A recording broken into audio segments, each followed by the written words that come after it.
Hey guys, my name is Jess McDonald and it is top 5 time, which means I've got the 5 very best stories of the whole gaming week for you, so let's get into them.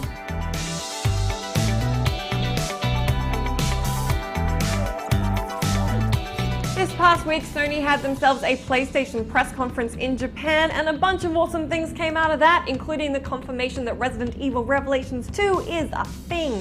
The sequel to 2012's Resident Evil Revelations game is coming to PS4, PS3, Xbox One 360, and PC, from the same team who made the original. Even though the first game came to 3DS originally, you won't be able to grab the sequel on a Nintendo console. Publisher Capcom have said that Revelations 2 is going to feature a new setting, instead of having Jill Valentine and Chris Redfield as protagonists.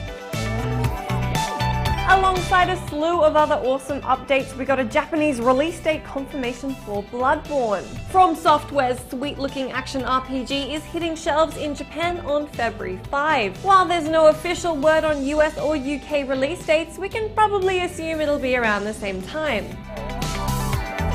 Valve has pulled a Dinosaur game from Steam after the developers disappeared from the internet. That's a weird sentence. Let's have some more story. The Stomping Land, a multiplayer survival game complete with prehistoric beasties, was funded on Kickstarter for over $100,000 and brought to Steam in May through its early access program. Then this past week, Steam stopped letting you buy the $25 game, and no explanation has been offered up as to why. A good guess though would be that the dev no longer seems all that interested in working on the game, given they've abandoned all of their social networks. Finally, in July, a PR representative posted that the developer Supercrit's contract had expired and that they'd stopped making the game. Anyway, long dramatic story short, a bunch of unhappy backers lost money and the game is kaput. Super lame. Second to last today, new updated 3DS models are coming into the world. The new 3DS models are hitting Japan this year and Europe next year officially, with what we can assume is a US release date sometime next year, since Nintendo have said it definitely won't make it to the States in 2014. The device is unsurprisingly region-locked, features built-in NFC, and a stronger CPU than the existing models. You'll also find that there's an additional analog nub and 2 new shoulder buttons. Also custom covers, which are sweet and exciting because we're all individuals and whatnot.